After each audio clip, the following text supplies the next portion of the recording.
Let's podcast alongside Joe Giglio. I'm Joe Ovies, inside Eford Studios in downtown Raleigh, thanks to Empire Properties and thanks to Copiers Plus. Check them out online at copiers-plus.com. Print management, document management, you name it, they can take care of it for you. Get your stuff to the cloud. And of course, do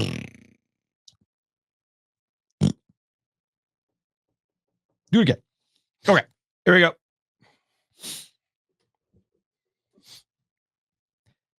Let's podcast alongside Joe Giglio. I'm Joe Ovies, inside Eford Studios in downtown Raleigh. Thanks to Empire Properties and thanks to Copiers Plus. Check them out online at copiers-plus.com. Print management, document management, get your stuff up to the cloud. Most importantly, save money with our friends at Copiers Plus. Get that free print assessment at copiers-plus.com. Joe, you said something to me today at Invisalign Arena while we were doing some super secret content mission that I was probably feeling those radio days again, right? Yeah, a lot of reps for man. you. A lot of reps. Hey, how do I make this sound like I give a shit? Challenge. That's a challenge. No, not how I give a crap. It's more, how do I make this sound different? Oh, well, we're having the same conversation. So you give a shit, not you, but the listener. Yes. How do I do this again? Yes, with feeling, so that you don't know that I'm doing this again, so that you can just sit there and say, that was really good, without knowing all the reps that go behind it. Of course, the problem is that with the podcast listener base, you're actively engaging to listen to us, not catching you in a passerby situation for like a 15-minute chunk, right? That was the whole beauty of radio, where you did essentially 3 one-hour shows or 6 half-hour shows in the course of a day. Yeah. Regardless. It was more like 3 ones, I would say. Yeah, I would argue. Yeah, I think you're right. I think it was more like 3 ones in that situation. So we'll get to NC State and Carolina and some ACC matters we didn't talk about in the After Dark on Saturday night. People are mad at the ACC. I don't think they should. When I see like Rick Neuheisel and whoever CBS has dusted off for their studio crew, I'm like, wait, why are these people? Whatever. Let's. Hey, it's the only time all year they're going to talk about the ACC, so there's that. That's a valid point. But Joe, I actually want to start with something good. Tell me something good.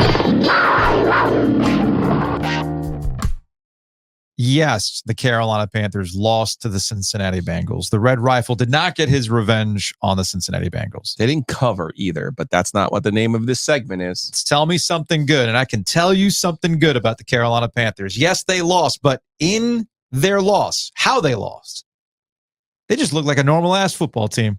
And folks, I'm here to tell you, the bar is so low with the Carolina Panthers that you can watch, be disappointed in the fact that they could not get the victory against the Bengals at Bank of America Stadium on Julius Peppers Day.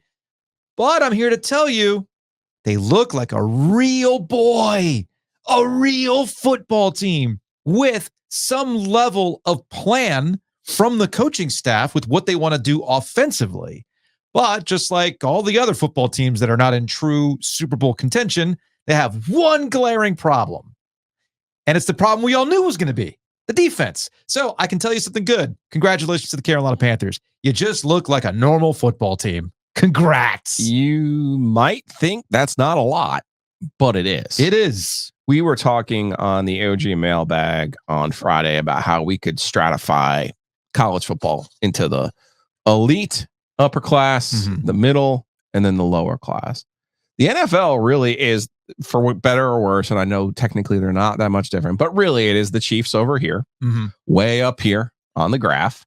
Then there were, let me get my math right, there were 30 other teams basically here in the middle, and then all the way down there, like not even on the screen, all the way down there were the Carolina Panthers. Yeah. So now at least you've moved up.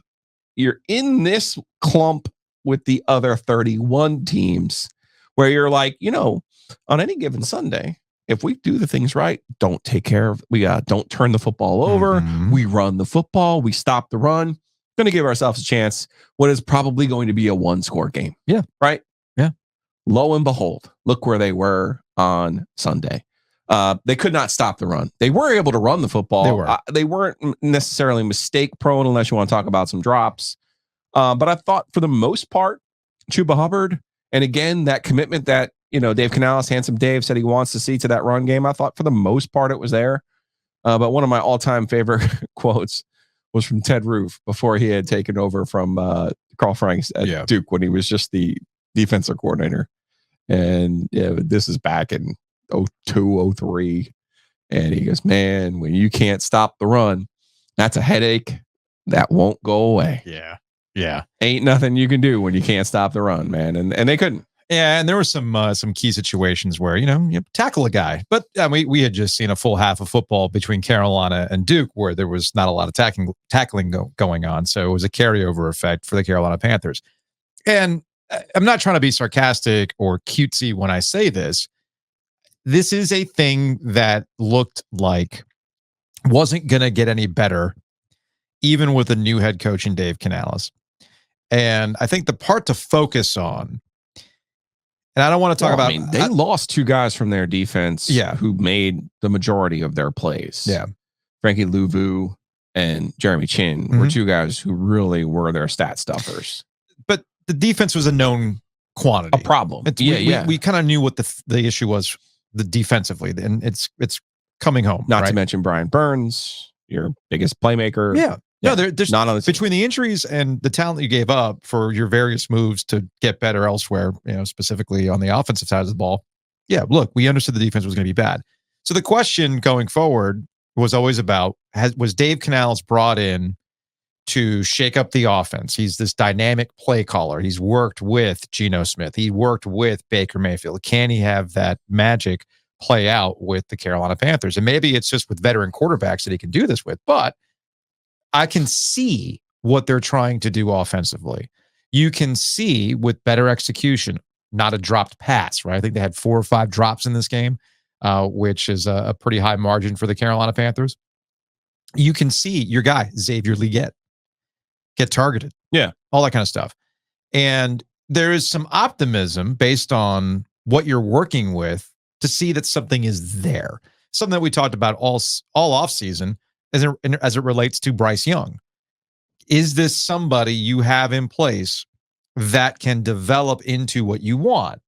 And I think the further this goes on, the more we're going to become crystal clear that you can't with Bryce Young. You just can't. And they're going to ride this thing out with Andy Dalton until he gets hurt, where the wheels truly fall off for him. And then we can reassess what we're going to do with Bryce Young going forward. But so far, I have every reason to believe that Panthers fans should feel optimistic about what they've seen in 2 games with a functional offense, with somebody who can actually run the offense the way that Dave Canales wants them to run the offense. You can see it. That doesn't mean that they're good. It doesn't mean that they're going to win the division. It doesn't mean they're going to be in wildcard contention. What it means is if I tune into the Panthers on any given Sunday, as you said, there's a legitimate chance that they could pull off a win if they can keep it tight. Yeah, I'm not saying this like to be accusatory or to press any of your buttons or to choose any violence, right? Mm-hmm. We all only have so much bandwidth to watch the NFL. Yes. Right. Thanks to YouTube, I do have access to watch the games. Yeah. So what I do, I watch the Panthers, but I watch my bets. Okay. Sure. And I got to tell you, these last 3 weeks have just been agonizing football to watch. Mm-hmm. The league as a whole is playing at a very low level on the offensive side. Mm-hmm. So much so that Sam Darnold has been the best quarterback in the NFL through however many games this season. Oh, I was reading in the Washington Post this morning, it was a lead up into the games on Sunday about how there's the resurgence of the veteran running back. Oh, running back. We already covered our bases with the veteran QB. We talked about that last week. But there's this resurgence in the veteran running back because running the dang ball has been the feature of this season. The offenses have been bad. We're all Chiefs, just dressing it up. We're even just dressing the it up. Chiefs now, they haven't been good. No, either. they haven't. Again, the greatest trick the Devils ever pulled was to convince you he didn't exist. The Chiefs have the best defense. Mm-hmm. Like, oh my God, Andy Reid watched film of the single wing and they ran this play from 1938.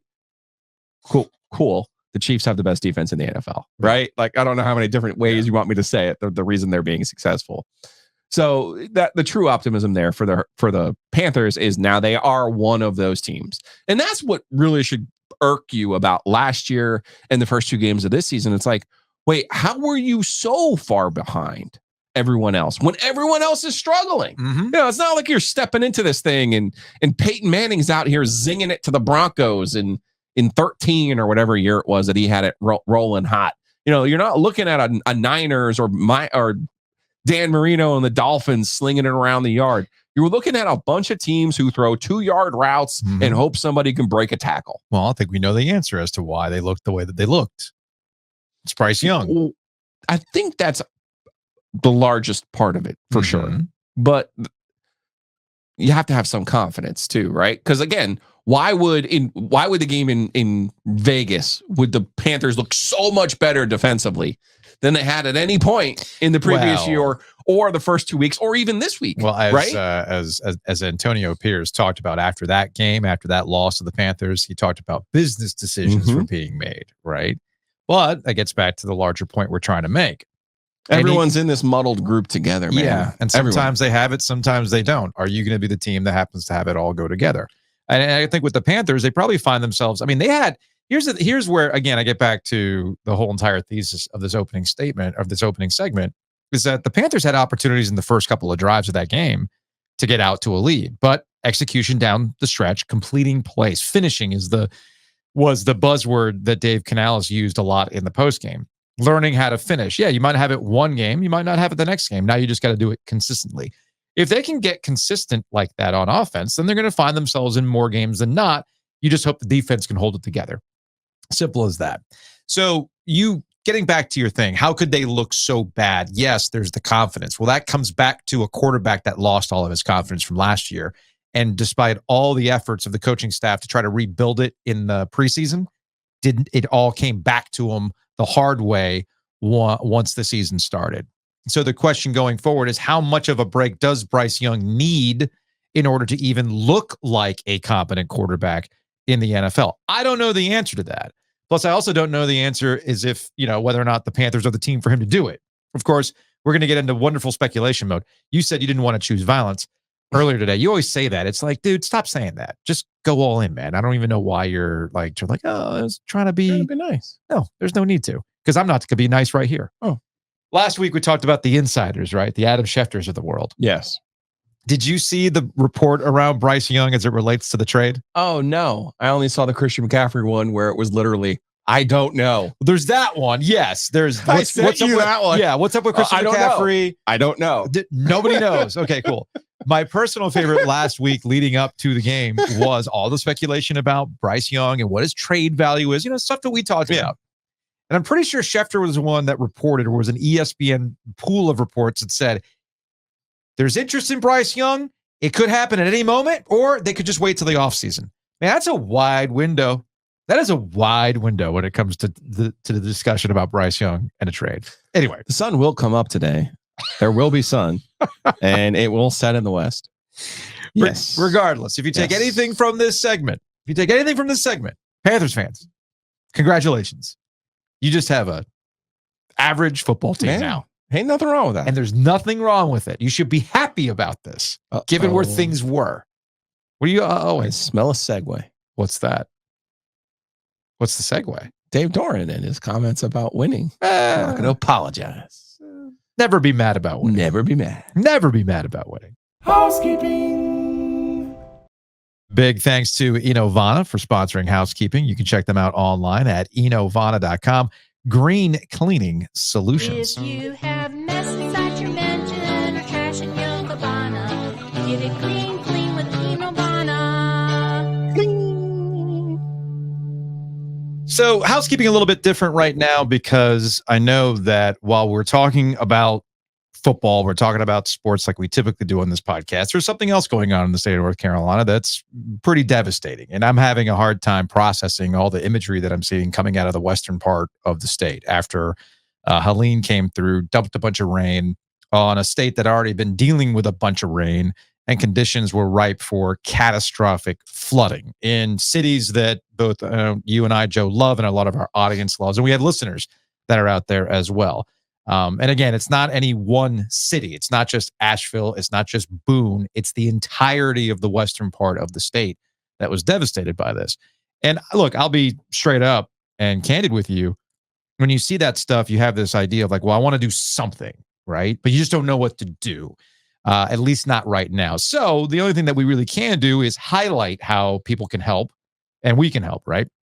So I know Dimitri had put it out there earlier with the Sports Podcast Festival. We had our partnership with Home Field. We had our exclusive hoodie. And while we sold a bunch of hoodies, we exceeded expectations on the amount of hoodies that were sold. There were some outlier sizes or just some general sizes that didn't all sell. So we had a few boxes of hoodies left. So Dimitri is going to drop off a lot of those hoodies at, I believe it's UNC Rex, as they're doing a donation drive for just about everything: supplies, blood donations, water, work boots, work gear, all that kind of stuff, along with clothes. So the hoodies are going to go in that direction. Not the same as the Tepper family, but we're doing our part, and good on the Tepper family for donating $3 million to the Red Cross Relief Fund for those people in the western part of the state. The infrastructure of those towns and cities is obviously not set up to handle that amount of water.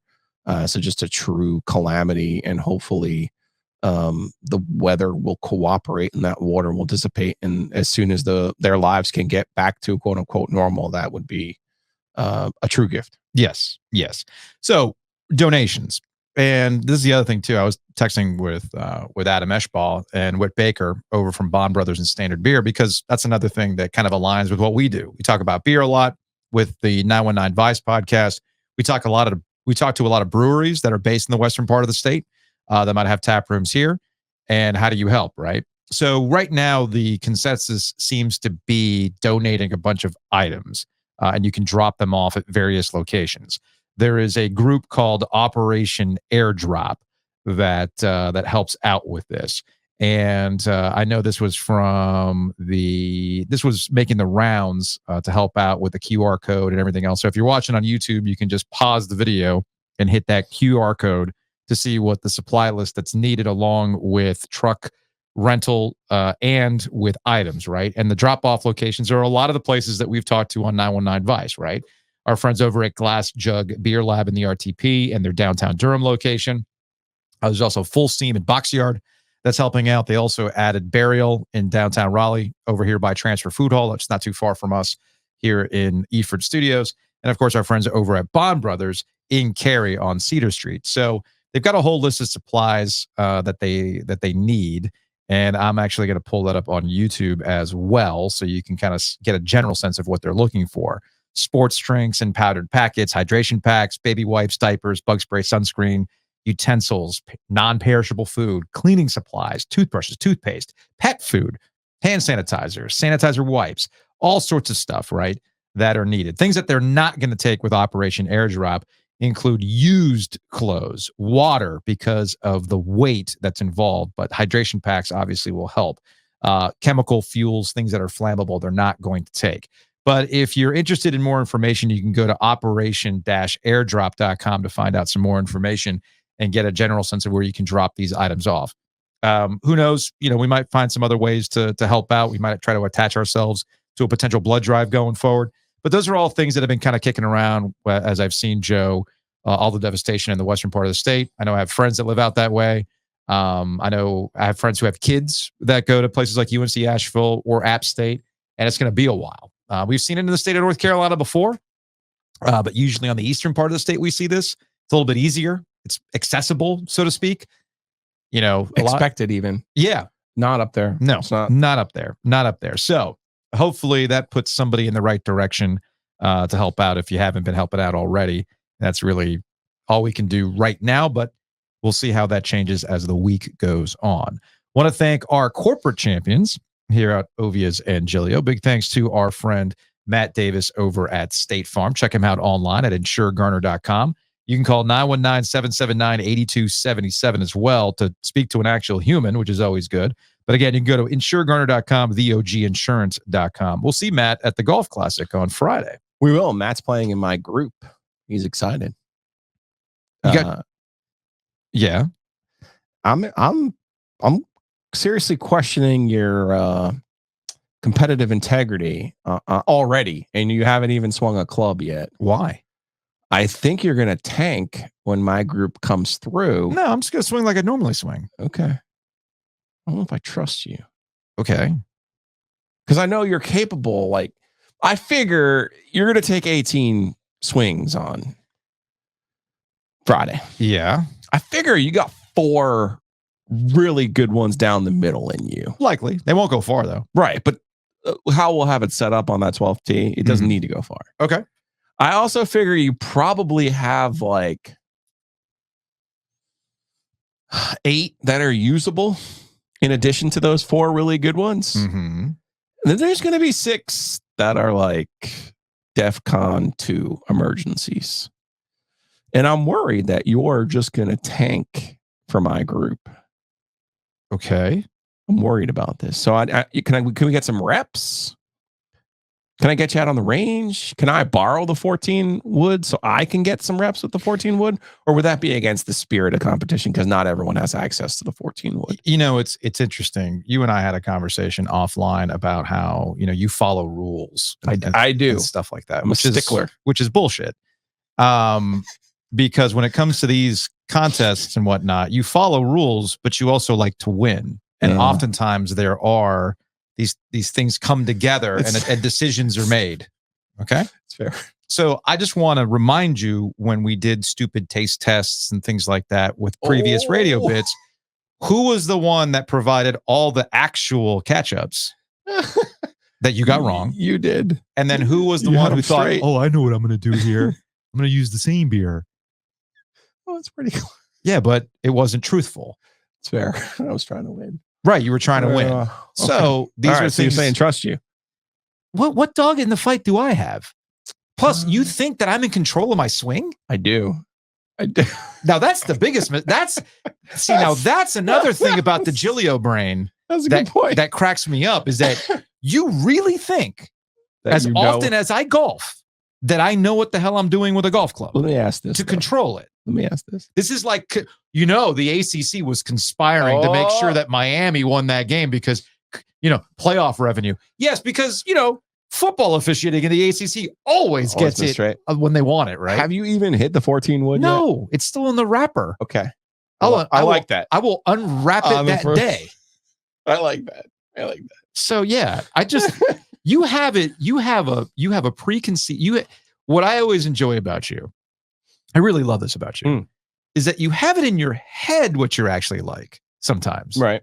But I see the actual execution and I see the wheels turning. Mister, and I always do everything by the book. Do you? No, I mean, I understand the rules. That doesn't mean isn't that the key to knowing when you break them is to understand? There's a reason why Bill Belichick was better than just about every other NFL coach in his era, is that he understood every nook and cranny of the rule book and how to exploit it. Just as Matt knows all of the rules for your insurance and saving. There you go. InsureGarner.com. Yes. The golf tournament, of course, is being helped by Rowback. Giglio's got his Rowback on right now. Use that promo code OG20 to save 20% off your order. And for those who will be at the golf tournament, you'll have a chance to try some on. You'll have access to, which is always good. This is the Rowback OG Golf Classic at Eagle Ridge on Friday. They are our presenting sponsor for this event. I'm very excited about not only long drive, close to the pin, stuff like that. You're going to win Rowback merch. Yeah. So it'll be a lot for that for everybody. Use our promo code, though,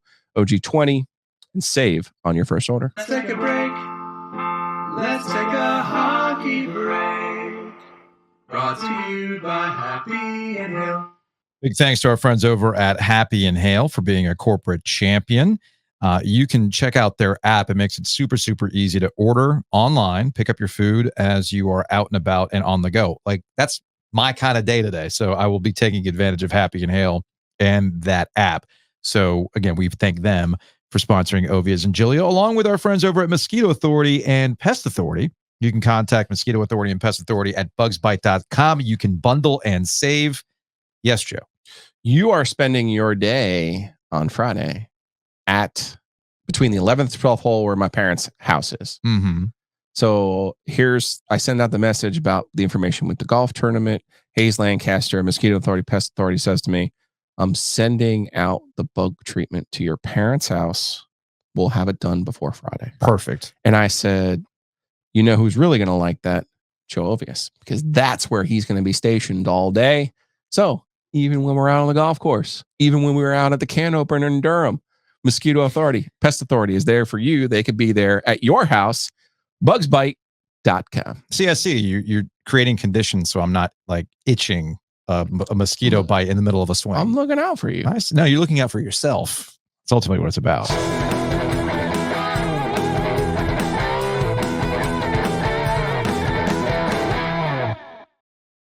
Back to college football, and look, you got to hand it to Duke, man. It's like, speaking of being a real football team, and we talk about the Panthers looking like just a normal freaking NFL team that can win on a Sunday or lose on a Sunday. You just don't know what you're going to get on a given day.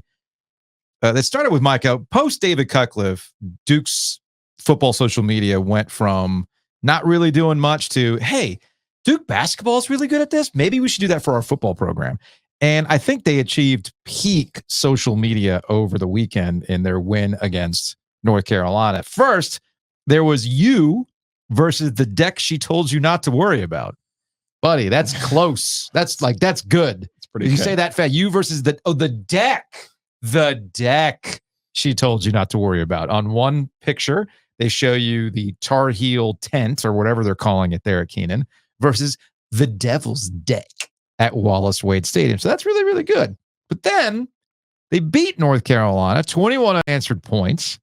And we get this tweet that shows you, Carolina football, follow message.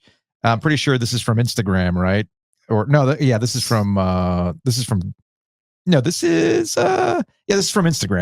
This is an Instagram screen grab. Official Instagram of North Carolina Tar Heel football is like, report. Who is this account pretending to be? Select a person that this account is impersonating. A good football team. Damn. Violence. Chosen and executed. Wow. Okay. And you know what? That's what this area is about. Yes. It's all about the smack talk. Smoke them if you got them, by the way. Yeah. You got the upper hand. You have the moment. You go to work. Mm-hmm. You get on your snap face. You get on whatever you do. You talk your shit. Mm-hmm. You have your fun. That's what being here is all about. Ring your victory bell and we'll do it again next year. Oh, yeah. I was listening to the Cover 3 podcast, and I do think it's amusing when Tom Fornelli and the crew give Chip Patterson a little bit of the business when his Tar Heels lose. But I bring this up because I think Chip Patterson kind of nailed the current North Carolina football aesthetic in the, I think JMU probably broke a lot of Carolina football fans that were interested in this season. And the Duke loss and the way that they lost really was just the greatest hits of what Carolina football has been condensed into one half of football against the Duke Blue Devils, right? And what more, I think Chip's overall point was, well, what more can you say at this point? And there really isn't much more to say about where we are with Mac Brown and North Carolina going forward. I'm pretty sure we covered the bases in our AC in the After Dark on Saturday night, where it's like, yeah, this is what you brought back in Mac Brown. And to be clear, I want to double down on this. To be clear, Mac Brown did a lot of good for Carolina football. It brought back a level of interest in Carolina football that had completely dropped off at the end of the Larry Fedora era. And I understand that the more dismissive thing to say, in a positive financial way. Yes. Yeah. Because I know what the dismissive thing to say is. If you're just looking at it strictly from a wins and losses record, yeah, Larry Fedora and Mac Brown are kind of the same at this point in terms of wins and losses.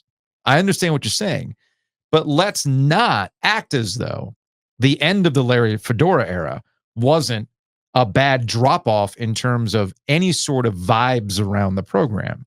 So they bring Mac Brown back to restore a base level of where Carolina should be, selling out Keenan early on, getting them nationally discussed with top-level quarterbacks in Sam Howell and Drake May. All those things are positives for North Carolina football. The question for Mac Brown and Carolina football was, that's great that he's here to bring in the reset. The question is, what are you going to do when the time is up? How are you going to transition out of what was needed with Mac Brown? And right now it seems like, well, they might not have thought that far, or they just assumed that Mac Brown would be the one that would see when it was time and transition there. And unfortunately, it doesn't really look like that. Like that stuff was well thought out. So now the question is, how does the rest of the season go? Should Carolina say, yeah, this is Mac Brown's final year and give him a farewell tour? I mean, that would make sense to me. I don't see what's wrong with that. But what I have noticed this with football is they don't really do farewell tours with football. It may be the farewell tour karma thing for football already reared its head in that, hey, Coach K had his farewell tour and we ruined it for him with our rivalry game and our Final Four game. Well, now Mac gets the out the door. You finally lost to Duke. You had this unbeaten streak against Duke. It ends, which also means it's probably time for you to go. But again, I'm just kind of at a loss as to where things go with Mac Brown the rest of the season. I'm not saying they're going to lose out the rest of the way. It's just that, I'm not, like we talked about with Taylor Vippolis last week. You don't see a lot of wins on North Carolina's schedule going forward, Joe. Yeah, 7 games left. There's no pushovers there. Just as I said, NC State's got a bunch of coin tosses. Carolina, it's fair to characterize all of them as coin tosses. Yeah. So, what do you think's going to have? They go 4-3 the rest of the way. They're 7-5, which is kind of where I thought they would be this year. Mm-hmm. To be perfectly honest with you, it wouldn't have surprised me if they went 8-4, but I was leaning 7-5 start the year. Could see that. You can still see it. Now, what does that get you? Does it solve some of your problems moving forward? No, it doesn't. No, it doesn't. I would say this ultimately for North Carolina football. Losing is not that bad of a thing because ultimately I think the Big Ten wants you anyway. But the Big Ten's got enough of new blood that they need to worry about. Yeah, we already got Ohio State. We got Michigan. We got these other high end. USC. We got USC. Looking good. We're good. They would fully welcome, a Duke and Carolina package where they're like, oh, man, we're going to win more than we lose. What they need in the Big Ten is, can you help us win a basketball title for the first time in 25 years? Pretty sure that those two programs could handle that for them. Yes. Probably. So, no, all is not lost for the Tar Heels or for Mac Brown. They got 7 games left. Like I said, if they went 4-3, would that surprise anyone in those 7 games? No, it wouldn't. I think I saw some Carolina fans like, we could win all 7 of these games, or we could lose all 7 of these. Again, I don't think it'll be either extreme. Yeah, it'll probably be somewhere down the middle. I want to take one leftover sports phone call from Saturday that ties into what happens next with North Carolina, what happens with Mac Brown, before we give some more flowers to Duke. Just watched the Carolina Duke game. Got a message for Lawrence, and he is Lawrence. He's Lawrence from Indiana. He's no longer Bubba. You're Bubba when Coach K gets in his little golf cart and goes down the hallway in New Orleans. But that's over. The 7 or 8 people that apparently hold all of the value at the university, whether they make 20-foot skiffs or, they profit off of, pig shit. Well, that's that old guy Harrison Ingram ran into. But anyways, Lawrence, stop being cucked. Whoa.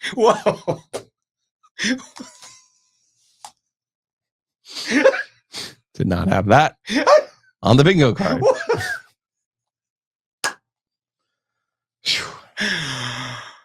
Whoo! I was not expecting that. I mean, which way do you want Let's keep going. Oh. This is like a 2-minute call. Oh. So hold on a second. By these people, you've made one revenue hire in 14 and a half years. One revenue sport you've hired. It's completely embarrassing. Enough is enough. At least have the gall and the stones that Kevin Guskowitz had to come out and say, you know what? I'm done with the Board of Governors. I'm done with these people who are elected from places that hate the University of North Carolina. They're ECU fans or App fans or NC State fans. He's done with it. In no subtle terms did he make that very, very clear. And he went to a place that kind of sucks. He went to East Lansing, right? So that he didn't have to deal with stuff. But at least he was honest on his way out. And you're not. So show up and stop tweeting stupid pictures of your hairline.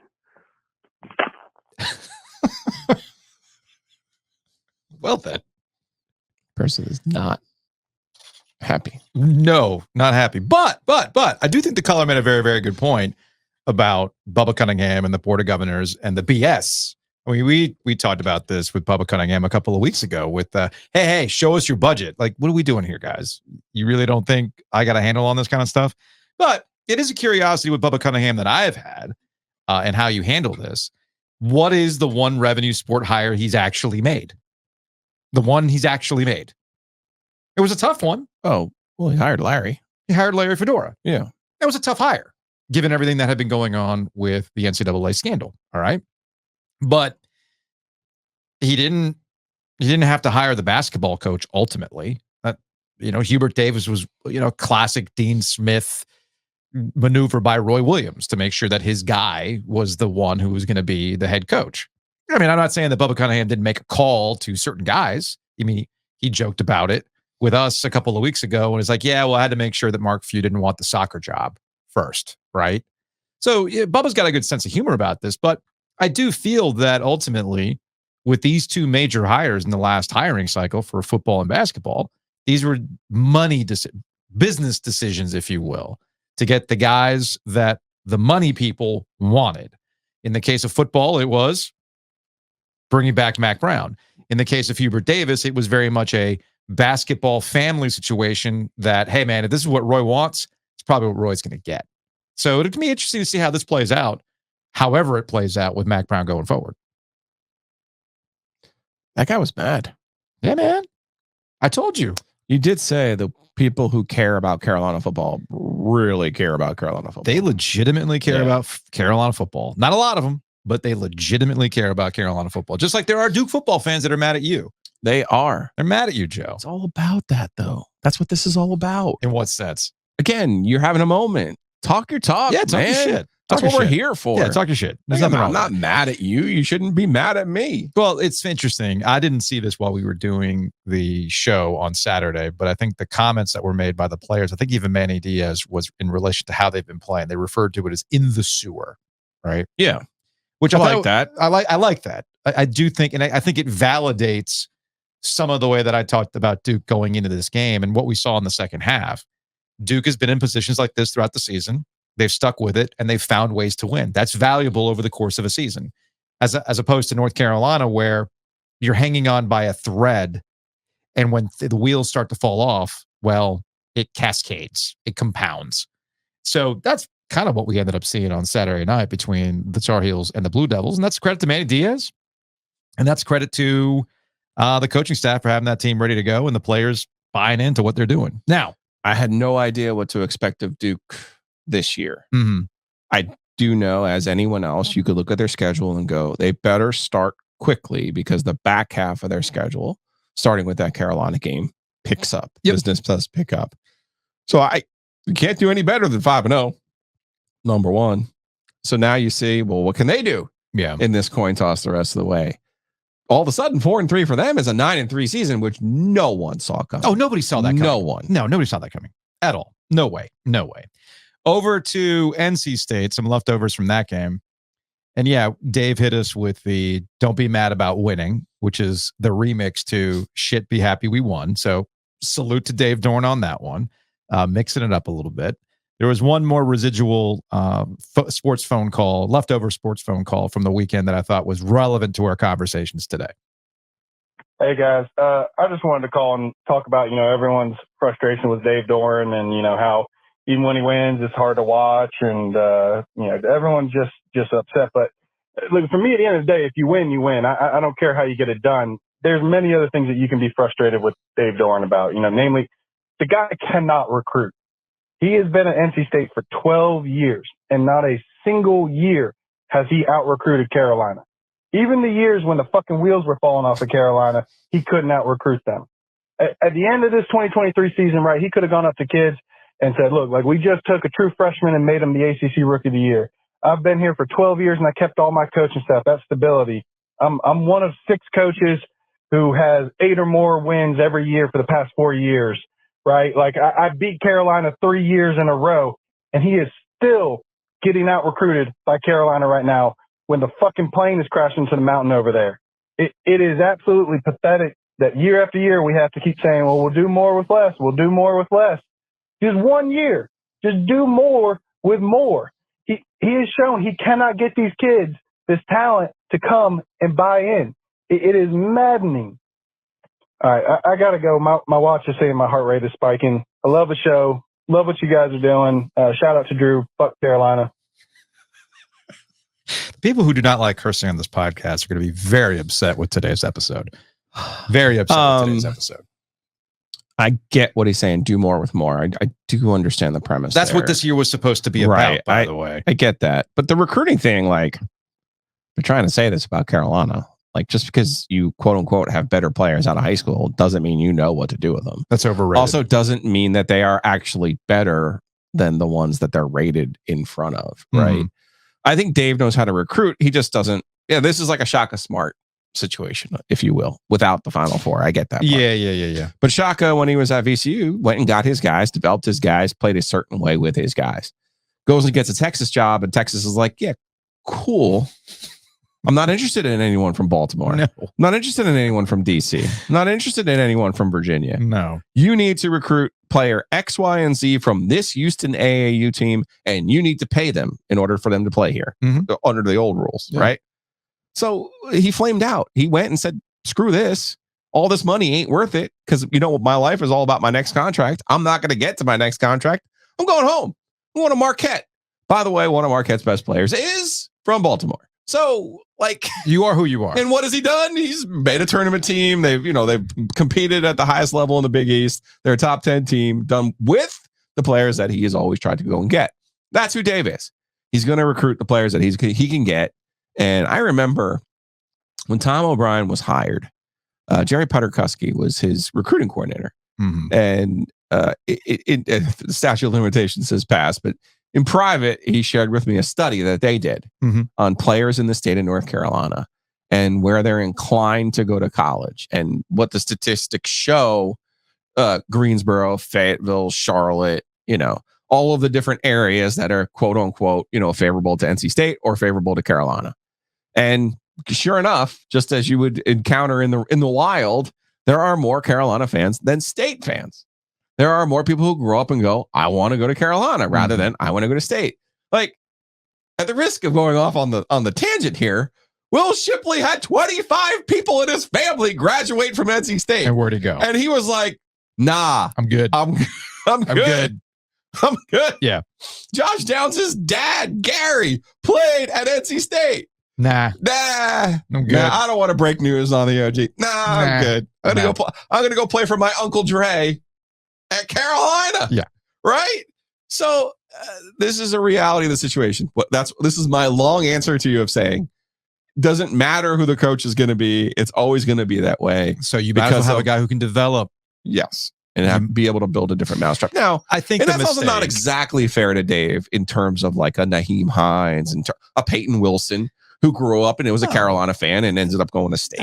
No, there's still players out there he can get. They're just not going to be the majority of them. Look, I think there's a couple things that are going on here. And I feel like we're having the same conversation about Dave Doeren for like the 80th year. And in no way is that depressing. But the point is, Debbie Yao probably didn't set the tone right when she was looking for Alabama type recruits. Right. Okay. That right off the bat, it set the tone in a way we're like, oh, okay. Well, she's hiring a guy that she wants to have Alabama type recruits.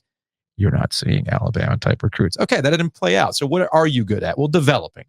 We know the established track record of developing on the defensive side of the ball. The issue for Dave will continue to be, you have talent offensively. Why don't you maximize said talent offensively? So that take a risk. Take a risk. We were actually talking about this today.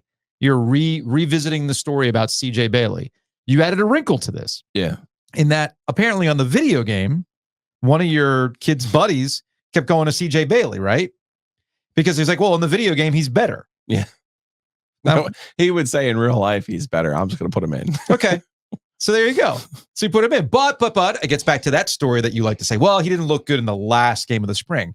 Okay, so you're going to take all the work that happened in the spring and base it on one game, go, nah, can't do it. That's being conservative. Take a risk.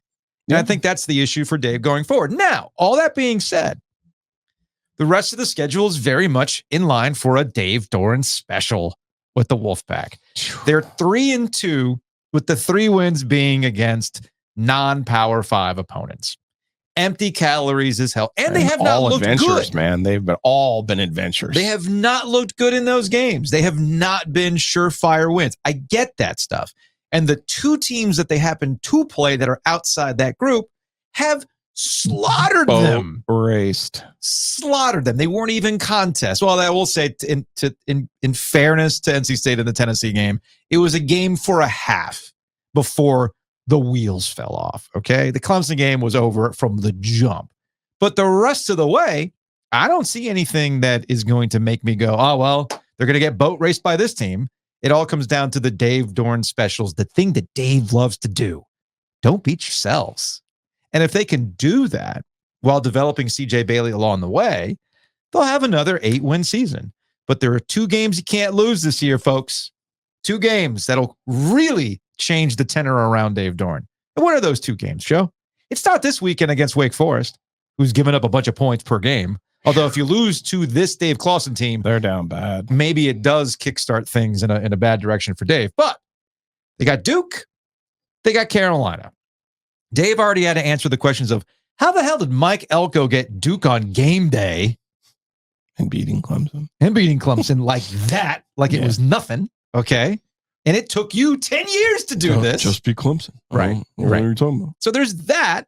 And then you got the Carolina game at the end of the year, which of course, I think we know Dave's got that locked in because he's got a track record of locking that in, but never underestimate. And I'm going to give a lot of credit to Andrew Carter. I think he was just premature. He was premature when he used this. Did you read Andrew's column? So Andrew, like us, knows Mac and how he goes about things. And in the first half, Andrew was like, oh, I already know how Mac's going to talk about this game after the fact. The 73-year-old still got something to tank. I believed in these kids. They told me I was the right guy for the job, and they backed it up with a win today. All that kind of stuff. Like Andrew, nailed what Mac would have said had they won. So don't sleep on the fact that Mac still has that in him to close things out at the end of the year and walk off with, well, all things considered, blah, blah, blah, blah, blah. Here's our record. Because remember, he was already he's already stating those records about, NC State's record's not all different from us, but that one game changes the tenor of the conversation. So Mac's ready for that. But those are the 2 games. Dialed in. Those are the 2 games for NC State going forward. Speaking of the ACC, a couple things to get to. Same as it ever was. We brought up the Virginia Tech-Miami game earlier. Folks, it was an incomplete. The Hail Mary was not completed. The mistake that was made here, was that the officials decided to call a touchdown.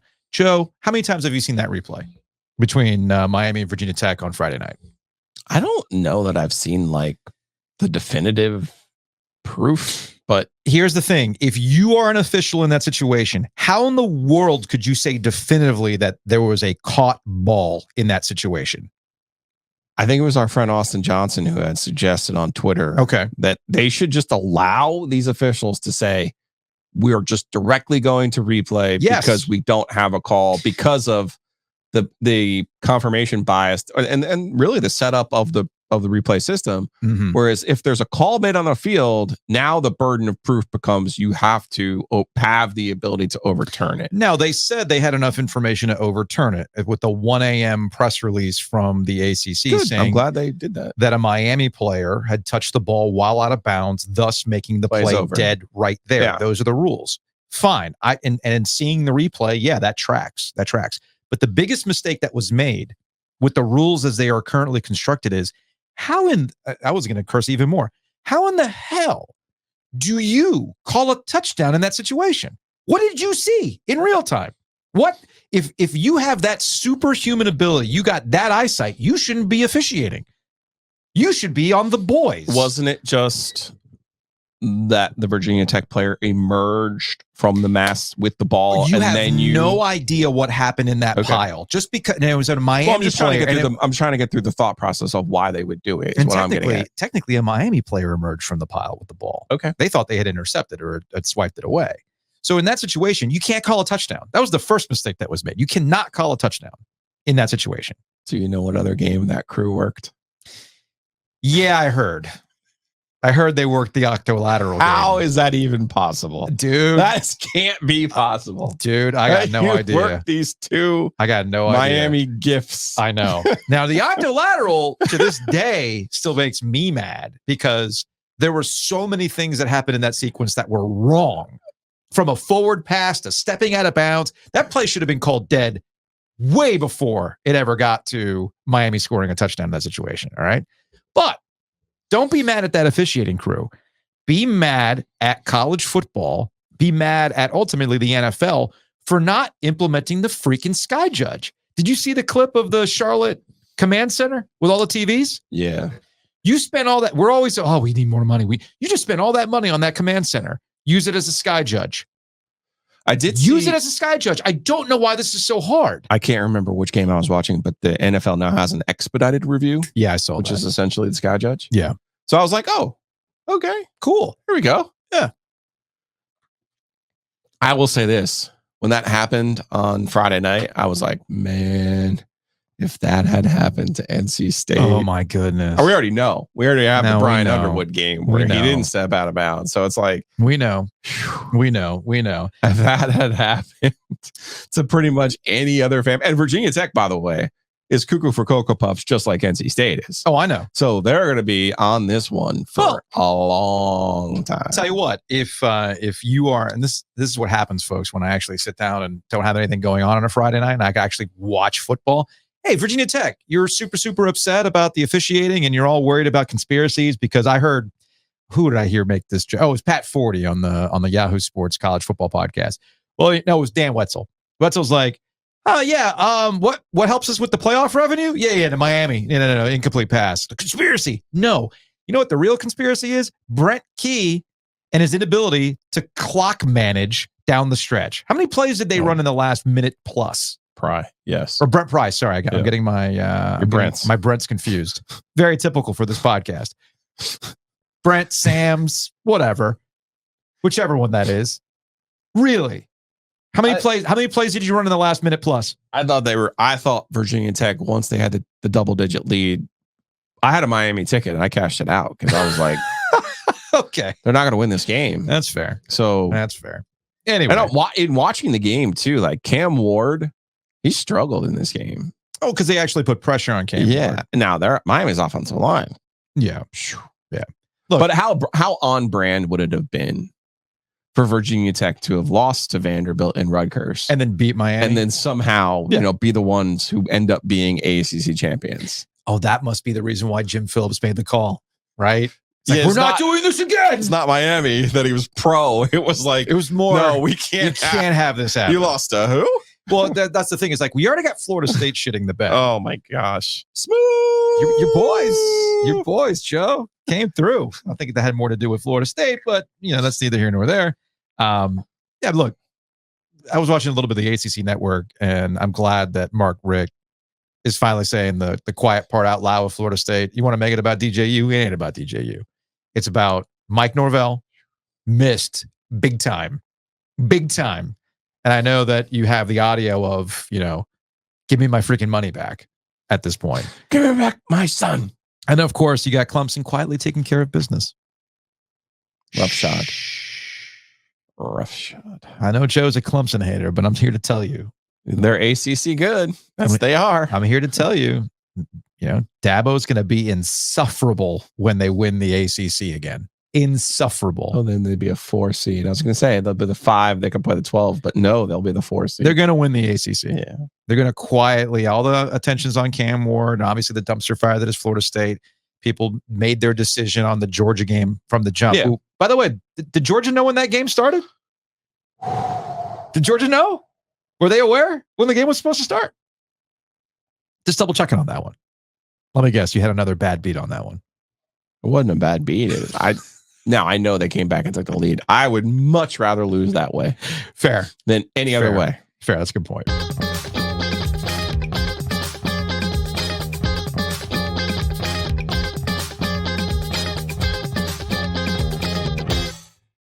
Big thanks to our friends at Homefield Apparel. Check out homefieldapparel.com. Use that promo code OG24 to save 15% off your order.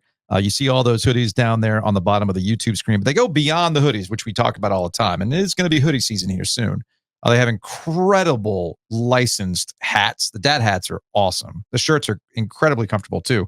You got sweatpants too, Joe. Sweatpants. I'm just going to tell you this. I know I've turned every ad into here about the golf tournament.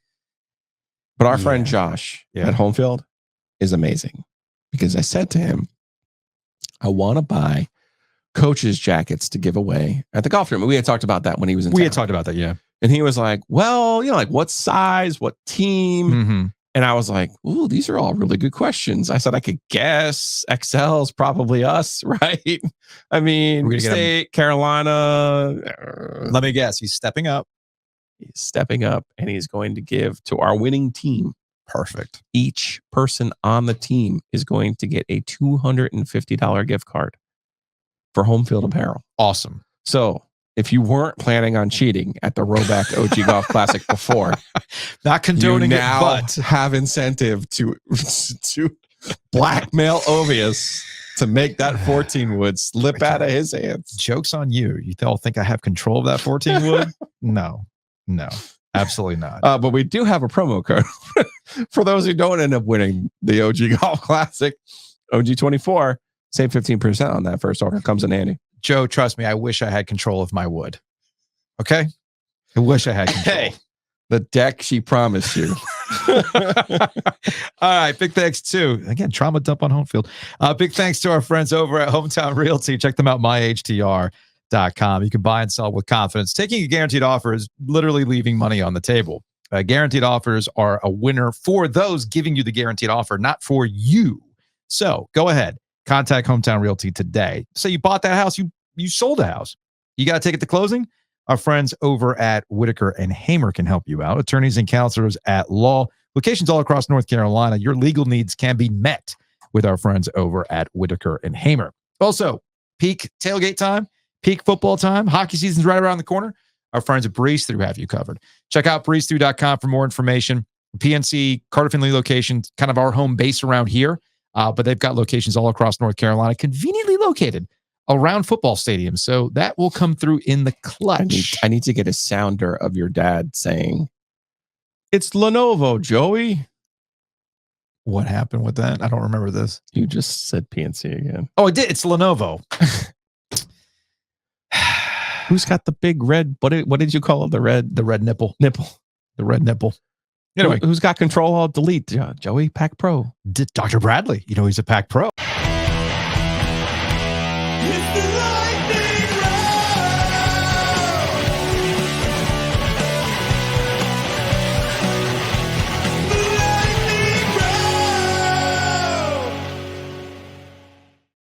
All right, Joe, you've already alluded to this. You've referenced this. You cannot kill the Kansas City Chiefs. They are bleeding, but you still cannot kill them. And look, the only takeaway that I had from this game is that Travis Kelce, I know this point's been made before, but the parallel is absolutely on point. Travis Kelce has hit that moment in his career where he's not going to be the biggest difference on the football field, but when he needs to get you out of that jam, he's still going to be the old reliable for Patrick Mahomes. In case of emergency, break glass. Now, how often? It's like kind of like LeBron in the NBA. You know, LeBron still has that ability. He just can't do it every night. This is not Miami Heat LeBron anymore. But if you need him to dig down and give you that game, he can still do it on occasion. That's Travis Kelce. But to your point earlier, man, when it comes to the Kansas City Chiefs, it's the defense, dummies. That's what's going to get them. They're going to get, much like last year, they're going to get everything right, figured out offensively to know what their identity is. And then by the time we get to the playoffs, they'll probably make it to another Super Bowl. Can they three-peat? Well, Joe's got that jinxed with his multiple futures bet. I also have my futures bet too. Added more over the weekend. Speaking of old reliables, Rob Gronkowski, Tom Brady. Tom Brady got into an on-air back and forth with Baker Mayfield. Oh, I thought this was interesting. So Baker Mayfield went on a podcast. Welcome to these here content minds, Tom Brady. Hell yeah, man. Hell yeah. Now he's got to find the takes, right? So Baker Mayfield went on this podcast. Essentially, he gave like an interesting answer about what it was like to follow up Tom Brady, right? And I'm paraphrasing here, but he said, look, Tom Brady was a ball buster. And when I got to Tampa Bay after 3 years of Tom Brady, they wanted a different kind of vibe in the room, a little bit more fun, bring some fun back to football. And we're going to go from there.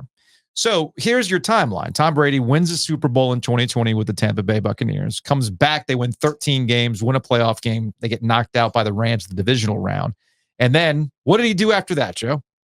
He decided that he would choose football over his wife and his family. All for a grand total of 8 wins. 8 wins, no playoff wins. One of the great screw-up decisions of all time. And now he's in the broadcast booth, right? He's back. So to watch that ad, it's all about being the greatest. I have football in my veins. Whatever. So he comes back. It doesn't work out. Whatever. Here comes Baker Mayfield. They go 9-8 in Baker Mayfield's first year. They win a playoff game. Yeah. Remember where Tampa was too coming off that Super Bowl. Oh, they had gone all in with their roster moves and how they had constructed it as they should have. For Tom Brady, and they were. Yeah. And they weren't good. But Baker Mayfield, I mean, the whole reason why Dave Canales became kind of like a talking point was because of his work with Baker Mayfield and them winning a playoff game. And right now they're off to a 3-1 start with Baker Mayfield. So again, Baker Mayfield's just simply pointing out, look, yeah, Tom Brady's got this freaking standard. And I was brought in for a different vibe. Sure. And he's like, I heard all sorts of stories about Tom Brady about like something not working out in practice or not liking how the reps were, and he would purposely like throw it at a receiver's foot to make a point, like all this kind of stuff. You don't need that anymore. So get to the broadcast, and Tom Brady was asked about this. So Tom Brady responds to claims from Baker Mayfield that the Buccaneers players weren't having fun playing alongside him. And here's his response. Our guy here said, quote, they wanted me to come in, be myself, bring the joy back to football for guys who weren't having as much fun. It's funny because you've made this environment for me very stressful up here in the booth. So I understand where he's coming from. Do you feel it? No. Feel the stress? No. Well, I was going to say, I thought stressful was not having Super Bowl rings. So there was a mindset of a champion that I took to work every day. This wasn't daycare. If I wanted to have fun, I was going to go to Disneyland with my kids. Yeah. So, as you were saying, go ahead. That's you feel like I feel like there's more in there to say. There's a way to approach this game. Yeah. And it's that with the right mindset and try to push each other outside of our comfort zone. And great teammates do that. You come in, I have someone like Gronkowski, I have someone like Evans. There's high expectations for us. We got to make sure we go out there and deliver. The competitive juice is still flowing. It's still in there. I would have gone to Disneyland with my kids. Well, I mean, we kind of addressed that already. Actually, no, dude.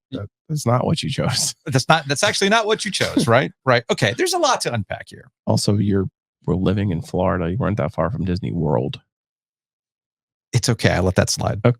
I let it slide. I was going there for you. I let it slide because the reason why I let that slide is because there's so much wrong with the Tom Brady mindset. So much wrong with the Tom Brady mindset, right? It's all in what the context is about where your football franchise is, right? Tom Brady was brought in for what reason? You just laid it out. Tom Brady was brought in because they had a window to win a Super Bowl, and they accomplished that. They needed somebody like Tom Brady to do that. We see this with hockey all the time. We need a particular coach that's going to extract what we need out of them.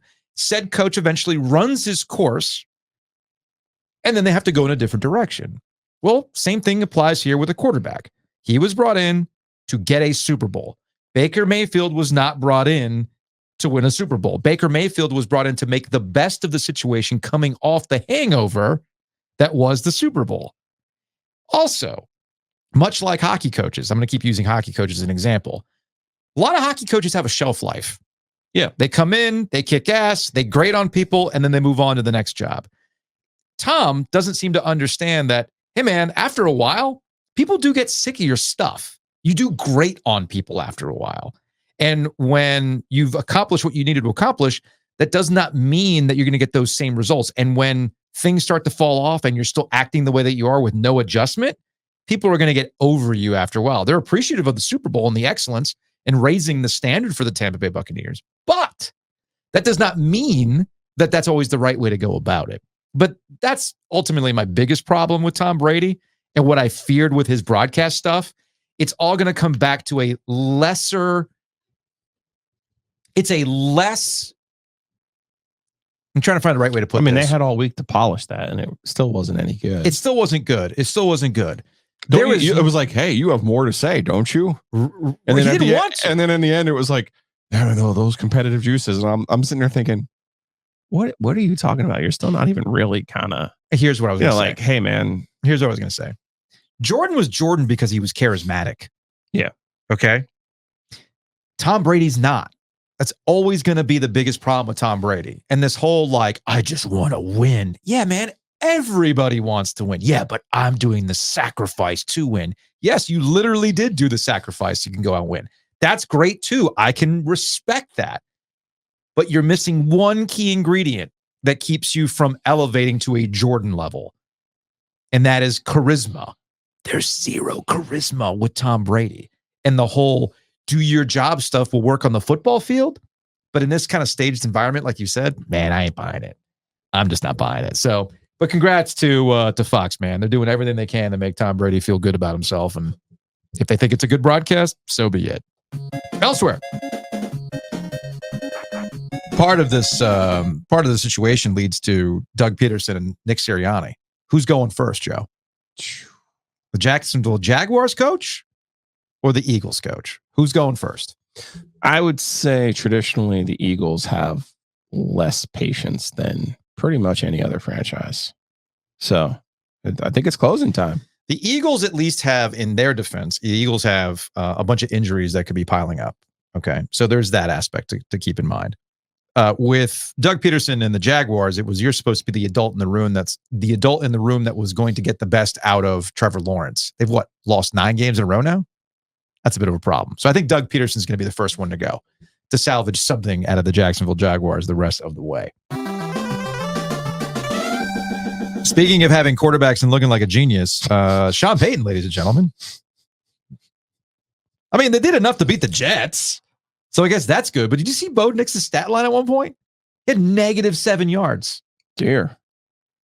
And if, like I said, these teams are terrible. Bo Nix, 25 attempts, 12 completions, 60 yards.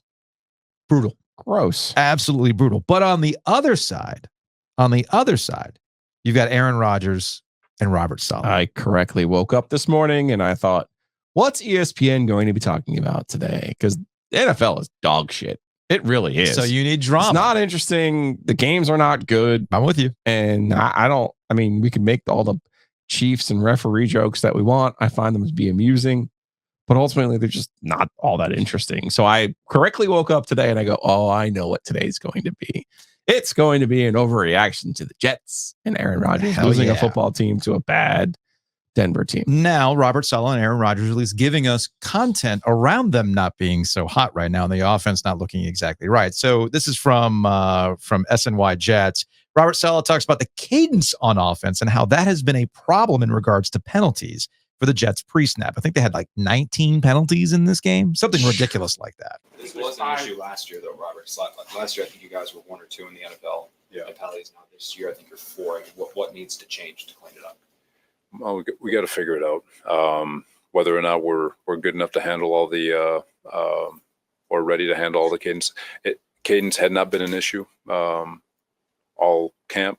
Felt like our operation had been operating pretty good. Obviously, today it took a major step back. So there you go. That's Robert Saleh. Now, I like that. I feel like our operation had been operating pretty good. Now here's Aaron Rodgers when he was asked about the cadence issue, and Aaron Rodgers not happy.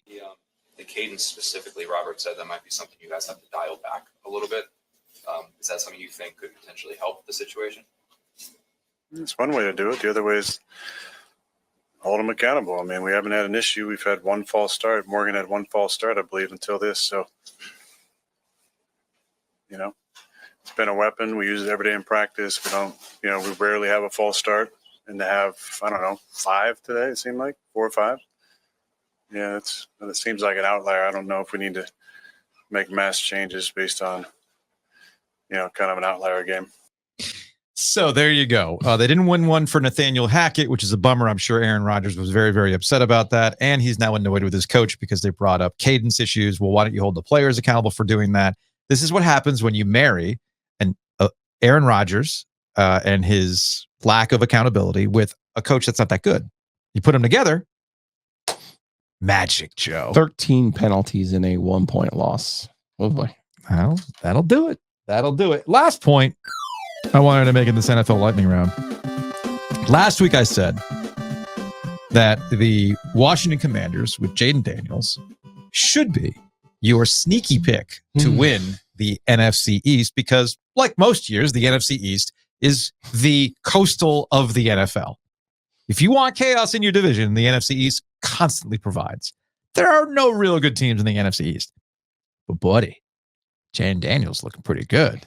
Rookies actually had a pretty good weekend, all things considered, but Jaden Daniels looked pretty good as the Commanders going to win. I'm here to tell you that the Commanders will be the ones that come out of the NFC East as your division champions, causing lots and lots of drama. You want to talk about ESPN programming being right on time? We know how they're going to talk about it. It'll be all about the Dallas Cowboys and what to do with Mike McCarthy. It'll be a lot of fun.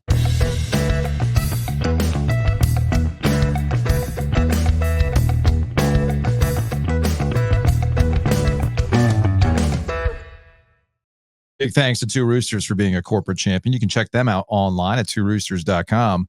We are approaching a new month, Joe, which means we will have new flavors in the rotation, and we will have a new secret pint of the month club flavor as well. I know where I'm going both today and tomorrow.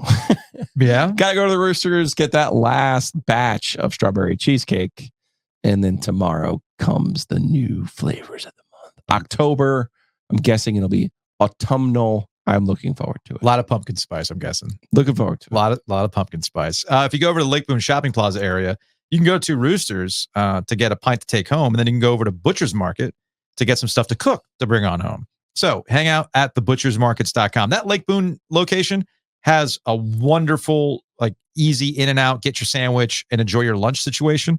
But they got locations all across the triangle. They got one out in Wilmington, 2 out in Wilmington as well. So check out thebutchersmarkets.com. Starting this week, too, we will have the Butcher's Market OG live every Thursday and the Butcher's Market OG mailbag on Fridays. Very excited about that. Also very excited to go over to naturesreliefhempstore.com, RELEAF hempstore.com. I am out of sleep gummies, and I tell you what, Saturday I needed them. I wish I had picked them up. Because Saturday, after all the things with the After Dark and people all hyped up about the game, so I had a hard time shutting my brain off. Oh. Those CBDNs help on that.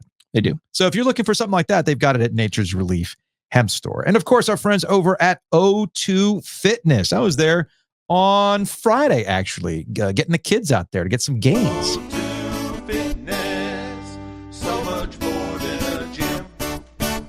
Now, I'm going to be real with you all before we move on to Hey Joe. We just went through an ad break talking about the Butcher's Market and all the fantastic food that they have there. We also talked about Two Roosters and all the ice cream that you can get at Two Roosters. When you get to our age, this stuff adds up. You know what you got to do? Sweat a little bit? Sweat it out, Joe. And that's what you can do at O2 Fitness. That's what I did on Friday. I had a week. More than a gym. I had a week. Because I do my renewed physiotherapy there. I get that. And they join us once a week to talk about injuries and how you can help yourself with your weekend warrior injuries. I saw the Loop Nutrition as well. They can help you out on your meal plans and things like that. Great app. And yes, it is more than just a gym. And you can go to o2fitnessclubs.com to find out more. But at the end of the day, you got You got to play the hits. Folks, it's a really good gym. That's all I'm saying. It's a really good gym. Play the hits, man. Play the hits. But yes, a lot more. So go to o2fitnessclubs.com to find out all the things that you can do with O2 Fitness Clubs.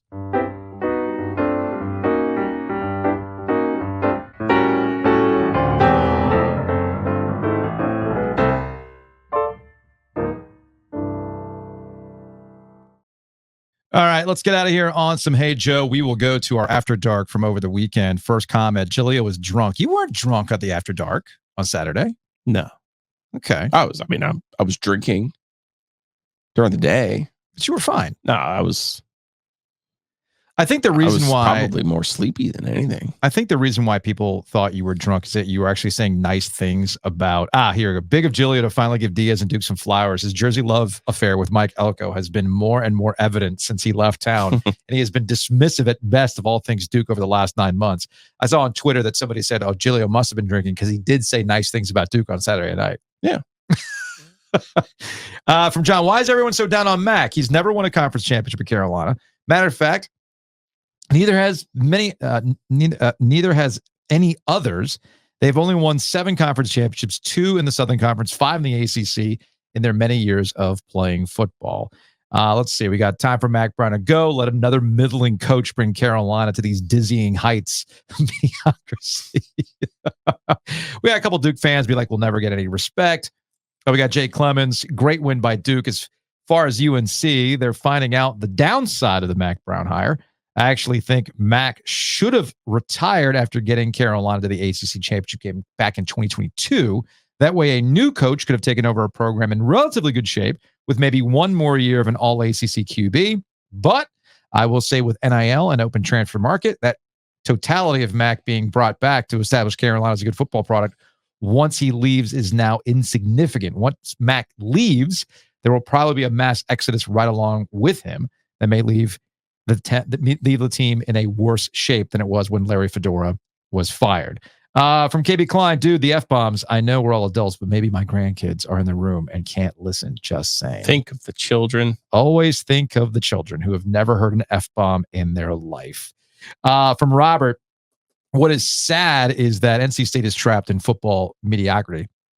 Go nowhere coaching, middle mediocre admin, make no waves, just hide behind a water cooler to be content to live in Raleigh. Wow. People are down bad about this stuff. I keep saying, man, just enjoy it. Oh, somebody pointed out, I guess Lauren had said something about you and Duke rushing the field. They always rush the field in these situations. And yeah, UNC did rush the field against Duke and our third string cornerback last season. And of course, a lot of folks happy that Brownlow was on that After Dark. Well, when is our next After Dark going to be? Let's look at the schedule. Might be a while before we do one of those, right? You want to do one post Duke State in a couple of weeks? When's that one? We still have time on that. Still got time on that one? Yeah. Not State Wake. We don't need to do that. No, that's a noon game. I know Syracuse is a late game. I know Bubba Cunningham's going to be upset that we don't do anything for North Carolina Pitt because that is the rivalry. I mean, I know they're kind of sort of happy with me right now, but you do know I do think Duke's going to lose this week to Georgia Tech, right? Is Duke ranked? Duke's not ranked. So there you go. Someone was on my timeline like, I really wish Duke was ranked. And I'm like, no, you don't. No, you don't. Because Georgia Tech is next. Good point. So if Duke was ranked, then I would say, yeah, okay, Georgia Tech, sure. Duke hosts the SMU by the 26th. All right. It's got potential. Something to think about. It's got potential. Maybe we can do it from the can opener. I'm down for that. All right. Just something to think about. Anyway, that's going to wrap it up for today's show. Duke has a Friday night home game with Florida State. That's a weird one. Yeah, that's an ESPN special for sure. Anyway, that's going to wrap up for today's show. We will see y'all tomorrow.